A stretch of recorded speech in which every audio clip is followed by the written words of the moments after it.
Okay, hey everybody, it's Brad Linder back at you again with another piece for the Daily Card Show. I'm going to be doing AirWalker from the Fantastic Four Galactus set that I was working on, and it's one of the last two. I have this one and Johnny Storm to finish up. I'm going to share this over with the page real quick, and then we'll be able to take off from there. So, I'm not exactly back to my 3 to 5 window just yet, but I'm getting there. Hopefully, we're going to have this done before 7 p.m. Central. And we're going to go from there. Just sharing this over with the page so everybody can see it. And we're live. Cool deal. All right. Now, here we go. Cool. Hey, Mr. Jim, thanks for coming on, buddy. I appreciate it, man. I would have been on sooner, but Facebook was fighting me, and it was just being kind of rude. But anyway, got it over with the channel and over with Facebook, so we're good to go. It's live on the page as well as on the channel, so we'll be able to get it all up there. And this dude is one of my favorite heralds of Galactus. He's not a lot of fans' favorites. You know, he's not the most popular, but I really like the guy because he is the most lethal, even more so than the Silver Surfer, if you think about his powers and capabilities. Marvel had Stan Lee and John Buscema work on this book on Fantastic Four when he premiered in 1971 or 72, and he appeared as an android the first time around, which I thought was really, really cool. Hey, Rusty, glad you made it, bud. Mr. Rusty Gilligan's in the house. How cool is that? And, yeah, this guy premiered back in 1971, 72 in the Fantastic Four when Galactus made a surprise appearance on everybody and really rocked the boat there for a little bit and started popping in with more heralds other than the traditional couple that he had of Silver Surfer and Terrax and one or two others at the time. But anyway, whenever he came up, this character originally premiered as an android. And then in 1980, I want to say 80 or 81, I think it was 81, and he premiered in the FF again as this form, a humanoid character, instead of the android that was premiered previously, because he was given life by Galactus apparently, and brought as a gift. Galactus used his cosmic powers and brought him to life like a Pinocchio type thing, and basically made him into a super warrior. This dude is phenomenal in the regard that he's pretty much unstoppable. I mean, there is nothing this guy has a weakness for except for human life, which is ironic since he's not human. Human life itself. But I always find it fascinating when characters get really, really deep like that, because that's some of the best stuff that they create when they create these comics. However, you don't get that anymore with everything going on from, the modern age of comics being so dry, for lack of a better term. Because I don't want to scold it and say, hey man, you guys suck. But it's not that. It's just that it just doesn't have the family feel and drive that a lot of these other characters did back in the day whenever, it was going on.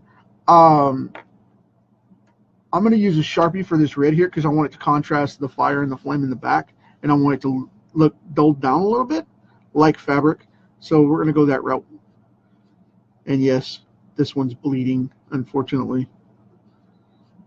Bleeding all over the place. But my first experience with him was when I was a kid. They had the 80s, the 80 premiere, and I actually got to see that issue.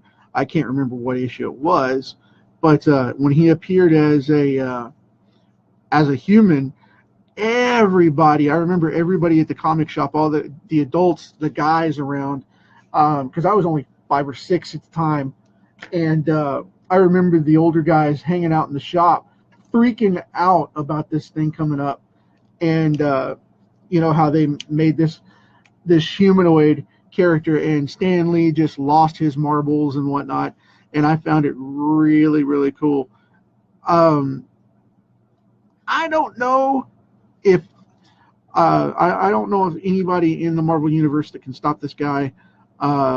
Perhaps Galactus, maybe, because he was devoted to him, and it was hit and miss. They would go back and forth, but for the most part, this guy was pretty much untouchable. I mean, he could walk on air. That was part of his power. He was Aryan, and I get that. But then he also had control of cosmic flame and could shoot it out of his hands and stuff. And he was one of the first real hardcore heralds to go to Earth and actually fry people, and I mean kill people in the comics. And it just busted me, just mind blown 10 ways from Sunday when I saw that. And I was, like I said, I was a kid when he did that. And when he premiered, he was just running around frying people, man. It was crazy. And for an FF comic book, that was just insane. That didn't happen because it was the wholesome family fun book of the Marvel Universe. So, to see somebody get tragically just like flamed, that is something that messed with me for a little bit as a comic fan. But, we all have our experiences. We've all got those comic books that blow our minds and just make us, say wow or whatever, and, freak out. And this one was that character for me. I mean, other characters have shocked me before, but this one, I remember this specifically because I was so young when it came out. And I mean, he just really messed with my head for a little bit. And John Buscema did such a beautiful job on him. It was crazy. It was really, really insane. They had this beautiful, bright white suit with this eggshell color, which I'm going to accent here with this one right here, the E00 in just a minute for the white sections. But they had a triple colored flame as well. And the way they colored it was really weird. I don't remember the colors that was on that, but it was phenomenal the way they did it, because they layered the colors just like I'm doing right now. And it was the first time I'd ever seen multiple color hues on a comic since, I can remember. And it was freaking nuts, man. I'd seen many, many comics over the years colored with spot colors and things, but not like this with the flame coming out and whatnot. And it really popping off the page and saying, hey, this is something different. You should pay attention. And it's what got me into the Fantastic Four as a hardcore reader. I wasn't really a hardcore fan until later on. Of course, I loved, Ben Grimm, the Thing, and I loved all the 60s cartoons from Hanna-Barbera, which is what originally got me into it whenever I figured out that they were Marvel characters. That was nuts. I had fun with that one as a kid. But, man, it's just, this is something else. This was something special, that was at the right place at the right time for me to connect. And, I don't give those stories out too often because of the fact that it's just, it's like being a car guy and, getting your favorite ride. It's when I was an artist at that point as a kid, and I knew that I wanted to be involved in this medium somehow, some way. And that was that turning point for me. And it wasn't my first comic, believe it or not. It wasn't my first. I had gotten my first one when I was 3 or 4, and I remember coming home from the Texas State Fair and getting the Spider-Man and Amazing Friends Save the State Fair with big text and all that. And it was, a promotional piece that Marvel had done for the fair. And I had that book. I still have it till this day. And the X-Men crossed over in another book with Spider-Man coming to the X-Men for help in a storyline to help Firestar, which became one of the cartoons later in Spider-Man and Amazing Friends, with Firestar falling in love with a guy named Sunfire. And he was a Japanese fire warrior, and they were going to go away together. So, because China was a communist government, at the time, and Japan was looking to make major moves for a war front, and all that stuff was going on really, really heavy.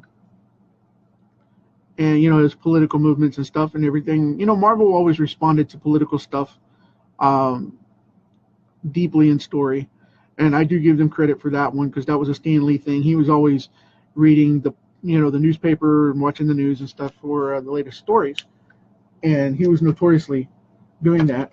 So in this case, Sunfire was introduced, and he crossed over into that episode where he fell in love with, or that issue where he fell in love with Firestar, and it made it very interesting. There was a huge thing on that, and then in Spider-Man and Amazing Friends, I think I don't remember if the episode was before or after, but the same thing happened with Deathlock, um, which Rick Buckler created, and if you don't know who Deathlock is, check him out. You can Google it. Google's your friend, so check it out and see what you think. But yeah, that was a character too within itself that I was really hooked into. Bear with me here a second. I got some stuff popping up, man, popping up. Okay, cool. There we go. Back to this. Now, as part of the Fantastic Four, I really like this character joining in on a couple of the issues that he did, but he's not used and utilized quite as much as he used to be. I mean, in the 70s and 80s, he was a big deal, and then now he's not used hardly at all. I think he's made one, maybe two appearances since 1985. I mean, that's just kind of sad if you think about it. But it's a character to be appreciated, and he's not getting that kind of pull anymore. And maybe it's because of the fact that things are changing and everybody's trying to be more creative and inspirational, and this is one of the least developed and utilized characters in the Marvel universe. I will give him that, but it could be the fact that the Fox owning Fox Entertainment owning the Fantastic Four licensing for so long. It could be a political move or a business money move at this particular time. So we'll see. Hopefully, with them owning Fox and having the Fantastic Four back, maybe we can get some more of those in-depth characters. Because I would like to see Galactus come out in a CGI form of Galactus rather than being that cheeky, crazy. What was it? The cloud that was there for a while. In the Fantastic Four films. That was weird. That was strange. I didn't enjoy that at all. But to each their own too. So whatever works, I suppose. Now to make this work out and pop because of the flesh tones in it, I'm going to go and do something crazy here and use this really, really light, super, super light green. It's a yellow-green 01, and I found it very, very intriguing as a color for this because it has so much green into it. It makes it look like the 70s or 80s kind of comic book feel, where they would use filler colors of whatever they had sitting around. And that's why we got wonky background covers for the longest time, because not covers, but colors. It was a thing to use whatever colors were around at the time for filler stuff. If you had to color a background, you just got whatever jar was mixed up for something else, and if there was enough to do the project, that's what you did. So Now, because his wings separate from his back and come out, I'm going to go ahead and paint that green and mark it as a divider, because they go up high above his head and then they arch and they come outward. They don't really stick true to his back. So that's why I'm going that route with that. I just wanted to contrast it a little bit with that extra color down there. So I think I like this. I think I'm going to go with a little bit of a lighter yellow. I'm going to brush this in just a little.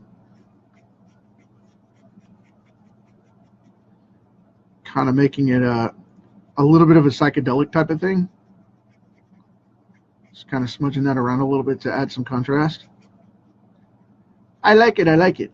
So, anyway, we've got Johnny Storm to finish up on this set, and then this mini set will be complete.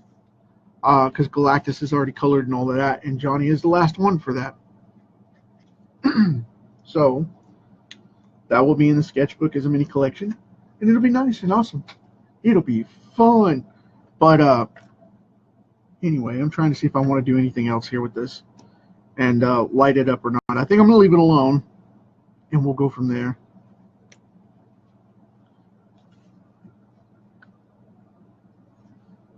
Kind of contrast these sidelines here a little bit, these edges, and then we will call it a day. This gives it kind of a heavy metallic form without going off and coloring it that way. I think that's a cool way to do it. There we go. Cool deal. All right.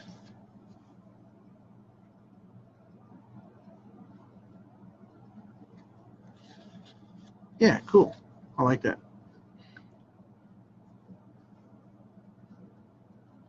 Now, I know this is supposed to stay true yellow here, but I'm going to play around with it here and give it a little bit of vibrancy.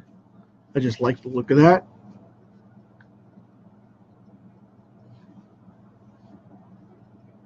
I'm going to pull it out a little bit, give it a little more life. So, anyway, with that said, you guys are awesome. Thanks for hanging out with me, and I'm going to do a couple more and see where they go. Thank you very much. As always, we have this big rock for a limited amount of time, so let's see what we can do with it about making it better for the next generation. Catch you next time.